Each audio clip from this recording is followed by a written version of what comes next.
चर्चा की थी, हिमालय पर्वत की, और जो भी भौतिक भूगोल है, भौतिक भाग है इंडिया के, फिजिकल जो फीचर्स है उस पर हमने चर्चा की थी। सेकेंड हम अगर बात करें तो राष्ट्रीय प्रतीक हमने देखे थे, जो हमारे नेशनल एम्बलम्स हैं। राष्ट्रीय प्रतीक की हमने चर्चा की थी कि कौन सा राष्ट्रीय प्रतीक है, कब हमने लिया, कब नहीं लिया, ये सारी बातें हमने की थी। पॉलिटिकल स्ट्रक्चर की अगर हम बात करें, राजनीतिक संरचना,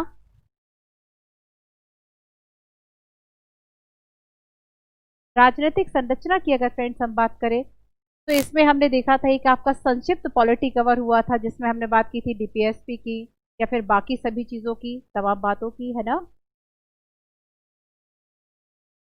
उसके बाद संस्कृति और पर्यटन, मूल आर्थिक आंकड़े, वाणिज्य और आज हम बात करेंगे कम्युनिकेशन की और आईटी की और डिफेंस की, रक्षा की। ठीक है, सभी बच्चों के लिए प्रगति, प्रभात, कांता एंड सभी फ्रेंड्स के लिए अंजलि, बहुत बहुत good afternoon, good evening Shivani.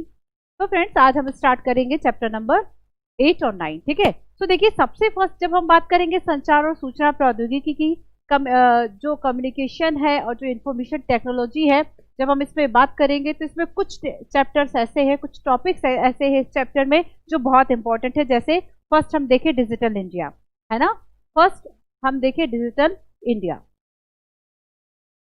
तो डिजिटल इंडिया की जो बात है वह बहुत इंपॉर्टेंट है, सबसे ज्यादा इंपॉर्टेंट है आपके लिए पीटी और मेंस दोनों के अकॉर्डिंग। तो सबसे फर्स्ट हम उसी से शुरू करेंगे और उसके बाद हम चर्चा करेंगे बाकी सबकी। तो सबसे फर्स्ट देखेंगे digital India, because of starting की क्लास सभी बच्चों को याद रहती है, इसलिए हम शुरुआत में जो ज्यादा इंपॉर्टेंट चीजें हैं उनकी हम चर्चा कर लेते हैं। ठीक है, डिजिटल इंडिया और आधार की हम बात करेंगे। तो सबसे फर्स्ट देखो कि डिजिटल इंडिया जो है वह है क्या। आप सभी को दिख रहा होगा डिजिटल इंडिया का एक लोगो है और यहाँ पर ये वाईफाई का जो साइन है वह दिया हुआ है। यानी किस तरह से डिजिटल इंडिया का मेन लोगो क्या है, पावर टू एम्पावर, सशक्तिकरण के लिए पावर देना, सशक्तिकरण के लिए, ये इसका मेन मोटिव है। ठीक है, सो डिजिटल इंडिया क्या है, डिजिटल इंडिया का मतलब है कि सीधी सी बात है कि जो डिजिटल है, इंडिया के जो लोग हैं, जो इंडिया के सेक्टर्स है, इन सभी चीजों को क्या करना, एक ट्रांसफॉर्म करना, एक डिजिटल एम्पावर्ड करना सोसाइटी को, उनके नॉलेज को बढ़ाना, तो ये होगा डिजिटल इंडिया। तो बेसिकली एक डिजिटली एम्पावर्ड के लिए, ठीक है,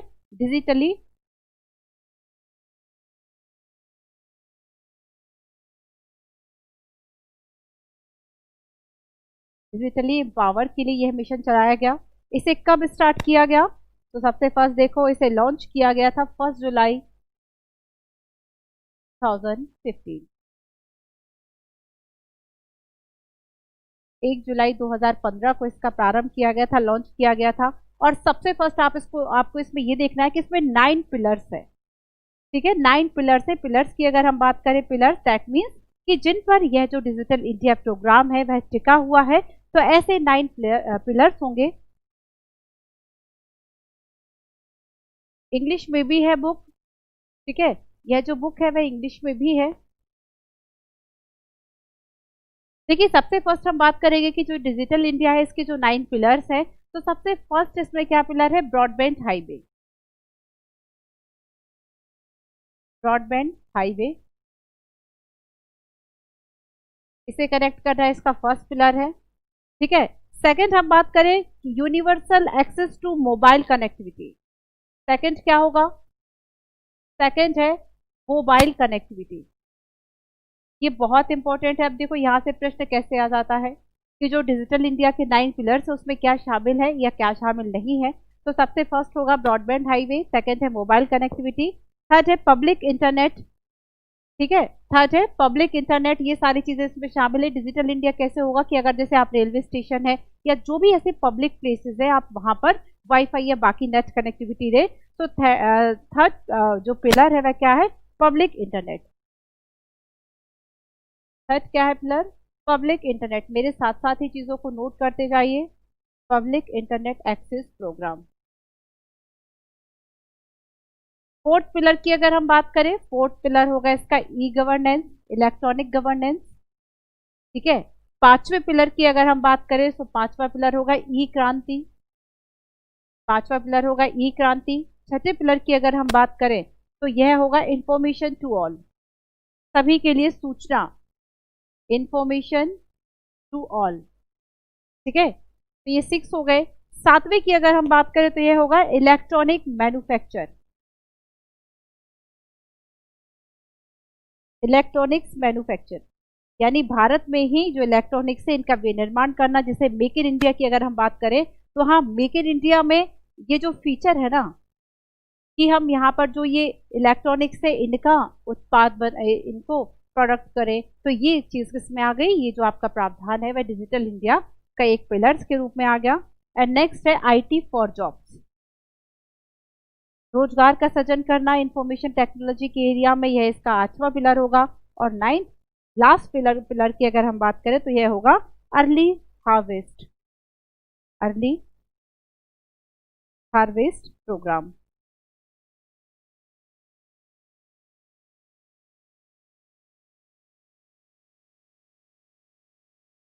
ठीक है, तो ये है फ्रेंड्स 9 पिलर्स जिसपे जो डिजिटल इंडिया है वह टिका हुआ है। क्लियर है?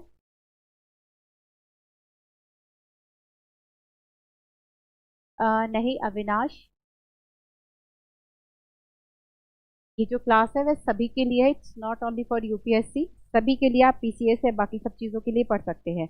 तो बेसिकली डिजिटल इंडिया क्या है कि लोगों को डिजिटल शिक्षा देना और उन्हें डिजिटल के लिए प्रोत्साहन देना। अब आप समझ गए हैं, अब हम एक बार इसका थोड़ा सा एक विस्तार देखते हैं। डिजिटल इंडिया कार्यक्रम लॉन्च करने के साथ इलेक्ट्रॉनिक्स और सूचना प्रौद्योगिकी मंत्रालय की जो भूमिका है वह बढ़ गई। कार्यक्रम का लक्ष्य है भारत को डिजिटल रूप से सशक्त समाज और ज्ञान अर्थव्यवस्था में परिवर्तन करना, ये इसका मूल लक्ष्य है। ठीक है, क्या है इसका मूल लक्ष्य? इसका मूल लक्ष्य है to transform India into a digitally empowered society and knowledge. कार्यक्रम के 3 विजन है। सबसे फर्स्ट है कि प्रत्येक नागरिक के लिए उपयोगिता के रूप में डिजिटल अवसंरचना को बनाना, डिजिटल एक इंफ्रास्ट्रक्चर प्रोवाइड करना, गवर्नेंस और सेवाएं, देश में डिजिटल खाई को पाटना, नागरिकों को डिजिटल रूप से सशक्त बनाना। ठीक है, नागरिकों को डिजिटल रूप से सशक्त बनाना, एम्पावर करना, ये इसका मेन उद्देश्य है। इसलिए आप सभी जब भी कहीं डिजिटल इंडिया लिखा हुआ देखेंगे तो उसके साथ लिखा हुआ पावर टू एम्पावर है ना, सशक्तिकरण के लिए पावर, एम्पावर करने के लिए पावर देना, ये बेसिकली डिजिटल इंडिया का मेन मोटिव है। और जो डिजिटल इंडिया के फ्रेंड्स 9 पिलर्स है यह बहुत इंपॉर्टेंट है। अगर आप मेंस में लिख रहे हैं देन आप फ्लो चार्ट बना के इस तरह से चीज़ों को समझा सकते हैं कि अच्छा जो डिजिटल इंडिया है उसमें कौन से पिलर्स है और मेन इसके क्या कार्य हो सकते हैं। आगे हम बात करेंगे परिवर्तनकारी कार्यक्रम अवसंरचना, विनिर्माण, मैन्युफैक्चरिंग, कौशल, स्किल्स डेवलप करना, डिलीवरी प्लेटफॉर्म, इनकी समग्र क्षमता को बनाए रखने के लिए जो डिजिटल इंडिया प्लेटफॉर्म है इसे तैयार हमने किया है, जो कालक्रम में आत्मनिर्भर ज्ञान अर्थव्यवस्था बनाने का नेतृत्व करेगा। सोचो अगर लोगों को नॉलेज ही ना हो डिजिटल की तो कैसे वह, अगर लोगों को इसकी नॉलेज ना हो तो कैसे वह डिजिटल हो पाएंगे। तो सबसे फर्स्ट आपको एक चीज देखना है कि डिजिटल इंडिया कार्यक्रम में अगर कुछ बाधाएं आ रही हैं तो वह क्या है। ठीक है, इसकी कमियां क्या है, इसके ड्रॉबैक्स की अगर हम बात करें तो ये क्या है, शिक्षा, एजुकेशन। ठीक है, एजुकेशन, लोगों में जो शिक्षा का स्तर है वह काफी कम है। तो ये जब शिक्षा का स्तर कम होगा तो ऑब्वियस सी बात है कि ये टेक्नोलॉजी तो और आसानी से नहीं समझ पाएंगे, है ना। तो शिक्षा का कम स्तर। नेक्स्ट हम बात करें इंफ्रास्ट्रक्चर। ठीक है, अवसंरचना का अभाव, तो ये जो बुनियादी संरचनाएं हैं इन सब का अभाव, जैसे आप सभी ने भारत नेट परियोजना सुनी, सभी बच्चों ने सुनी होगी। तो भारत नेट परियोजना की अगर हम बात करें तो ये सब क्या है, भारत नेट परियोजना, ये सभी डिजिटल इंडिया का ही एक अंग है। ठीक है, तो बेसिकली देखो डिजिटल अवसंरचना में प्रत्येक नागरिक को उपयोगिता के रूप में क्या क्या दिया जाएगा। सबसे फर्स्ट है नागरिक सेवाएं प्रदान करना, जो भी सर्विसेज है वह उन्हें डिजिटली रूप से देना, हाई स्पीड इंटरनेट की उपलब्धता कराना, प्रत्येक नागरिक के लिए डिजिटल एक पहचान। ठीक है, डिजिटल पहचान कैसे, जैसे आप अगर फोन पे की बात करें या फिर जो भी ऐसी चीजें जो आप यूज करते हैं जिससे आपकी पहचान जुड़ी हुई होती है, तो बेसिकली एक डिजिटल पहचान, ये डिजिटल पहचान आपका आधार कार्ड हो सकता है, फोन नंबर हो सकता है। मोबाइल फोन और बैंक खातों में डिजिटल और वित्तीय क्षेत्र में नागरिकों की भागीदारी कराना। तो देखिए अगर आप सभी ने नेट बैंकिंग सुना है, मोबाइल बैंकिंग सुना है, यानी जो सब आपने सुना हुआ है ये सारी चीजें, ये सब किसमें शामिल होगी, डिजिटल इंडिया में। पब्लिक क्लाउड के बीच निजी स्थान बनाना और देश में सुरक्षित और सुदृढ़ एक साइबर स्पेस गठित करना। जब चीजें डिजिटली होंगी तो नो डाउट खतरा भी ज्यादा होगा, सुरक्षा भी ज्यादा चाहिए होगी, और जब सुरक्षा की अगर हम बात करें तो साइबर स्पेस इसके लिए गठित करना होगा। क्लियर है? चलिए आगे हम देखेंगे डिजिटल इंडिया का प्रसार। भारत को नॉलेज फ्यूचर के लिए तैयार करना। सेकंड है रूपांतरण की तैयारी, यानी आईटी। एक तो इंडियन टैलेंट और दूसरा है इंफॉर्मेशन टेक्नोलॉजी, इन दोनों के द्वारा ही क्या करना, एक इंडिया टुमारो तैयार करना। परिवर्तन के लिए टेक्नोलॉजी को आधार बनाना, जो भी चेंजेस आने वाले हैं, जो भी चेंजेस हो रहे हैं उसके लिए एक टेक्नोलॉजी को आधार बनाना, ये इसका मोटिव होगा, ये इसका प्रसार करने का तरीका होगा। विभिन्न विभागों को एक कार्यक्रम के द्वारा जोड़ना, यानी एक ऐसा इंटीग्रेटेड प्रोग्राम बना देना जिससे विभिन्न जो विभाग है, जो डिपार्टमेंट है, वह सभी गवर्नमेंट के जुड़े हुए हो। तो ये है डिजिटल इंडिया। ठीक है, सो बेसिकली बस इतना ही इसमें। और हमने जो इसके 9 प्लेटफॉर्म देखे, 9 इसके जो पिलर्स देखे, घटक देखे, वह क्या क्या है? ब्रॉडबैंड हाईवे, मोबाइल कनेक्टिविटी, व्यापक पहुंच, पब्लिक इंटरनेट एक्सेस प्रोग्राम, ई शासन तकनीक के माध्यम से सरकारी कामकाज में सुधार, ई क्रांति सेवाओं का इलेक्ट्रॉनिक माध्यम से वितरण करना, सबके लिए सूचना, इंफॉर्मेशन टू ऑल, इलेक्ट्रॉनिक्स निर्माण करना। अब देखो मेक इन इंडिया आ गया इसमें, नौकरियों के लिए आईटी और शीघ्र कटाई कार्यक्रम, ये सारी चीजें होंगी डिजिटल इंडिया में। अब नेक्स्ट जो इंपॉर्टेंट एक आपके लिए अगेन मोस्ट इंपॉर्टेंट टॉपिक है, वह क्या है? मोस्ट इंपॉर्टेंट है डिजिटल पहचान आपकी, यानी आधार की हम बात करेंगे। ठीक है, आधार की हम बात करेंगे। UIDAI, यानी UIDAI का फुल फॉर्म क्या हुआ? जब बच्चे हम आधार की बात करेंगे, unique identification authority of India, UIDAI is mandated to issue the easily verified 12-digit random number as unique identify Aadhaar to all resident of India। Bharat के सभी निवासियों को UIDAI के द्वारा एक वेरीफाइड 12 डिजिट 12 अंकों का जो आपको एक रैंडमली जो नंबर प्रदान किया गया है, सभी बच्चों का आधार होगा, है ना? सभी बच्चों का आधार होगा। तो इसी तरह से बच्चे आधार क्या है, किसके द्वारा जारी किया जाता है? UIDAI, unique identification authority of India. Clear है?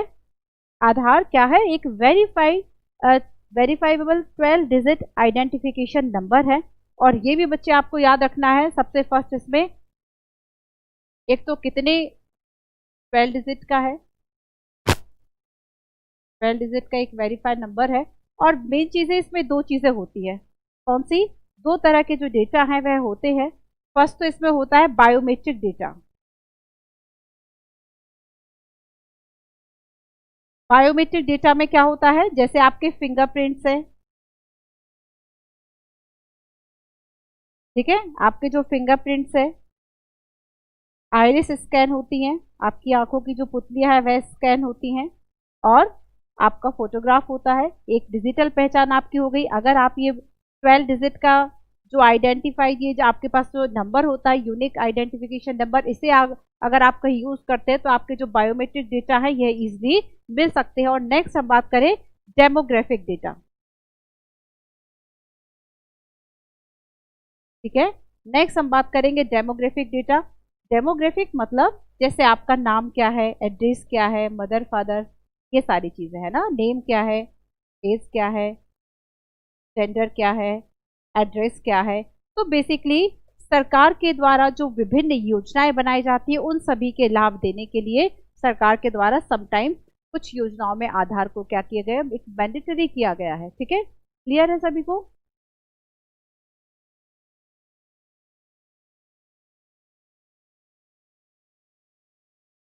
नहीं सूरज, डुप्लीकेट आधार नहीं बन सकता।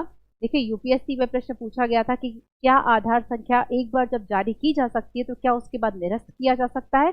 बिल्कुल नहीं। आपका जो बायोमेट्रिक डेटा है, आपका जो डेमोग्राफिक डेटा है, अगर एक बार इनके द्वारा इनरोल करके आपका जो आधार है, आधार संख्या आपको मिल गई, और अगर आपको जैसे समटाइम्स कुछ चेंजेस होते रहते हैं, ठीक है, मान लीजिए चेंजेस हुई, आपका जो डेट ऑफ बर्थ है वह थोड़ा सा दूसरे फॉर्मेट में आ गया, तो आपको फिर से नया रिन्यू हो जाएगा। ठीक है, आपका जो है जो भी आपका आधार है बच्चे वह फिर से बन जाएगा, लेकिन क्या है आपका जो ये जो 12 डिजिट का आपको नंबर मिला है ये आपका सेम ही रहेगा। ठीक है, चेंज नहीं होगा, चेंज नहीं होगा। ठीक है, चेंज नहीं होगा, ये आप सभी बच्चों को याद रखना है। उसी में चेंजेस हो जाएंगे, बट वैसा नहीं है कि आपका जो यूनिक आइडेंटिफिकेशन आधार 12 डिजिट है वह चेंज हो जाए। तो डिजिटल पहचान क्या है? 12 अंकों का एक बायोमेट्रिक और जनसांख्यिकी आधारित पहचान पत्र है। ये याद रखना सभी को कि प्रश्न पूछा जाता है कि केवल बायोमेट्रिक या केवल डेमोग्राफिक की जनसांख्यिकी है, तो दोनों है, जो अपने आप में एक अनोखी ऑनलाइन और प्रमाणित होती है। 2016 में कब से यह स्टार्ट हुआ? 2016 में अस्तित्व में आए आधार विधान के अंतर्गत UIDAI आधार नामांकन और प्रमाणीकरण के लिए जिम्मेदार होता है। आधार अधिनियम 2016 के अंतर्गत आधार संबंधित कार्यों के, अब देखो आधार अधिनियम जो है आधार एक्ट 2016 है, इसके द्वारा ये सारी चीजें जो है वह कंटिन्यू की जाएंगी, संचालित होंगी। चलिए अब एक प्रश्न है आप सभी के लिए, आंसर कीजिए। फर्स्ट है, भारत विशिष्ट पहचान प्राधिकरण एक सांविधिक यानी स्टैट्यूटरी बॉडी है।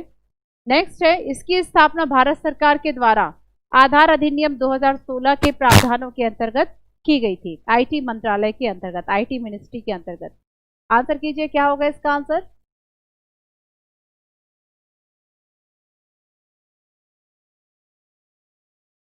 अनु, अगर आप करंट के नोट्स की फ्रेंड हम बात करें तो करंट के नोट्स ऐसे है कि अगर आप डेली किसी एक ऑथेंटिक वेबसाइट को फॉलो करें, क्या आपके अगर आप UPSC की प्रिपरेशन कर रहे हैं तो उसके अकॉर्डिंग कोई वेबसाइट देखें जो आपकी नीड फुलफिल कर सकती है, डेली एक आध न्यूज़पेपर देखें, ठीक है, उससे आप शॉर्ट नोट्स ऐसे बना सकते हैं कि हाँ आपको पता है कि सिलेबस में इस तरह की चीज़ें पूछी जाती हैं, तो कर सकते हैं आप सभी।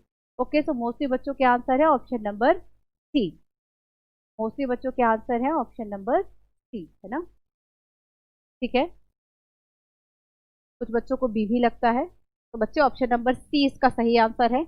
अभी हमने चर्चा की कि जो आधार एक्ट है 2016, इसके अंतर्गत जो IT मिनिस्ट्री की अगर हम बात करें, इलेक्ट्रॉनिक और जो IT मंत्रालय है, इसके अंतर्गत भारतीय विशिष्ट पहचान के प्राधिकरण इसकी स्थापना की जाती है, जो कि एक सांविधिक निकाय है, स्टैट्यूटरी बॉडी है। अब देखो, फर्स्ट एक चीज आपको याद रखना है कि आधार के आधार पर, ठीक है, आपको इसके बेस पर कौन कौन सी जो सुविधाएं हैं वह मिलती है। जैसे अनिवार्यता है, PDS के लिए इसे अनिवार्य कर दिया, यानी पब्लिक डिस्ट्रीब्यूट जो सिस्टम होता है PDS के तहत, जो आपको सार्वजनिक रूप से जो अन्न वितरण किया जाता है, अनाज दिया जाता है, उसके लिए PDS के लिए आधार को अनिवार्य कर दिया। ठीक है, यानी अगर आपके पास आधार है तो आप PDS की जो सर्विसेज है वह ले सकते हैं।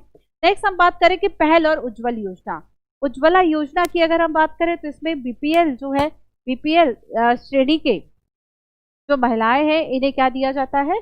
गैस सिलेंडर की व्यवस्था की जाती है, और पहल योजना के अंतर्गत जो गैस है उसकी सब्सिडी का यह एक प्रोग्राम है। तो बेसिकली इन दोनों के लिए क्या किया गया? जो आधार है इसके द्वारा आप इन दोनों योजनाओं का लाभ ले सकते हैं। नेक्स्ट हम बात करें EKYC, यानी आप सभी ने सुना होगा इलेक्ट्रॉनिक नो योर कस्टमर। ठीक है, नो योर कस्टमर, यानी बैंक के द्वारा अगर आपके बारे में जो भी जानकारियां हैं वह अगर मांगी जाती है, फिर से उन्हें वेरीफाई कराया जाता है, तो उसके लिए भी आधार का यूज होता है। और अभी तो बैंक और जो आधार है वह आपस में कनेक्ट भी किए गए हैं। नेक्स्ट हम बात करें इनकम टैक्स फाइल करने के लिए।